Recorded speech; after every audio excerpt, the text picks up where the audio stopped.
June 1944. Across the English Channel, more than 150,000 Allied troops prepared for the largest amphibious invasion in human history.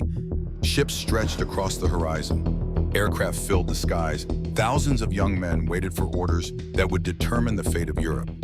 But long before the first soldier stepped onto the beaches of Normandy, another battle had already been won.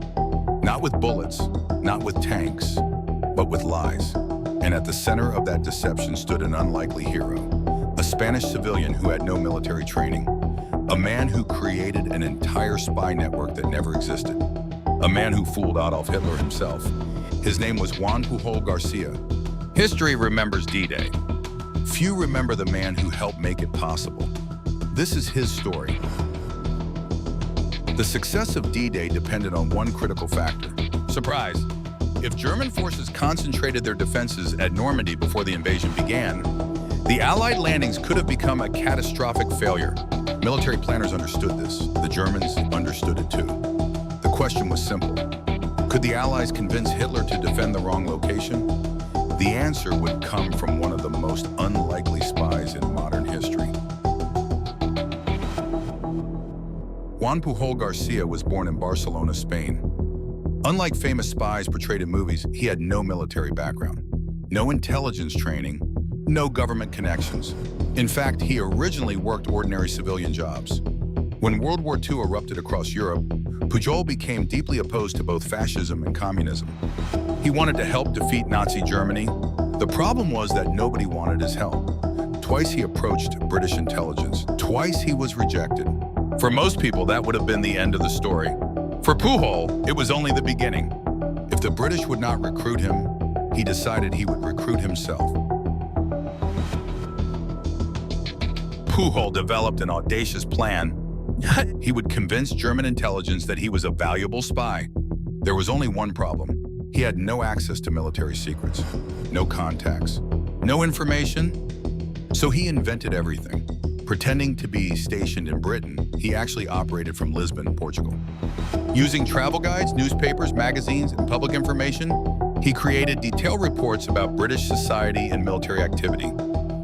His stories were so convincing that German intelligence believed every word. Soon they considered him one of their most valuable agents. The deception became even more extraordinary. Pujol began creating fictional sub-agents. One became a Welsh nationalist.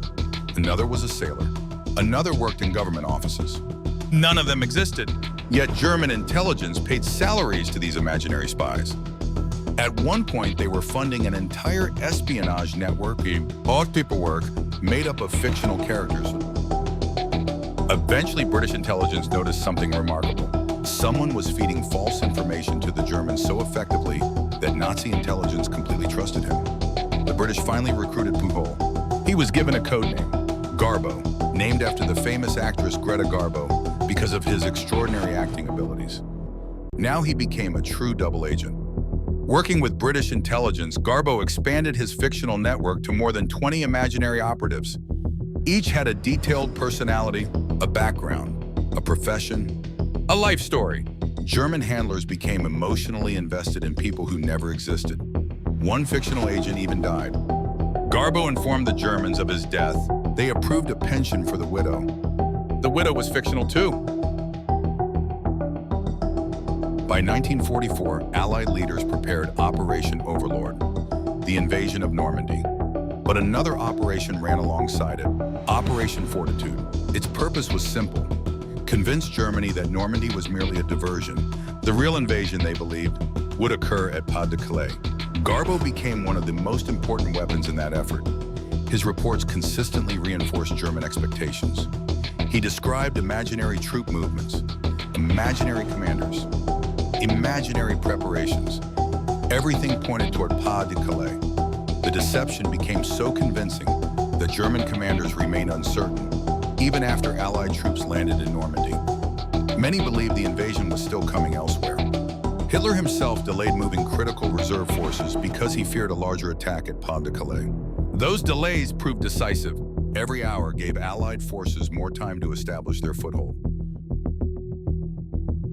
Perhaps the most extraordinary moment came immediately before D-Day. Garbo sent a warning message to German intelligence. In it, he correctly reported that an invasion was imminent, but the message arrived too late to be useful. This was intentional. The Germans later verified that his information had been accurate. As a result, his credibility increased dramatically. From their perspective, Garbo had tried to warn them. The failure was not his fault. It was theirs. This masterstroke ensured that even after Normandy began, German intelligence continued trusting him. The deception survived the invasion itself. German commanders faced a critical decision. Should they move forces immediately toward Normandy, or should they wait for the expected invasion at Pas de Calais? Garbo's reports influenced that uncertainty. For weeks after D-Day, significant German forces remained positioned away from the main battlefield. Thousands of soldiers, hundreds of tanks, valuable resources. Resources that could have made the Allied advance far more difficult. Historians continue debating the exact impact, but there is broad agreement on one point. Garbo played a significant role in one of the most successful deception operations in military history. When the war ended, millions celebrated soldiers, generals, and political leaders. Few knew the name Juan Pujol García. Yet his contribution had been extraordinary. He became one of the rare individuals to receive military honors from both sides of the conflict. Germany awarded him the Iron Cross. Britain awarded him the Order of the British Empire. The Nazis never discovered the truth during the war. Their trusted spy had never been loyal to them. His network never existed. His reports were carefully crafted illusions. And one of the greatest military deceptions in history had been built upon a foundation of imagination.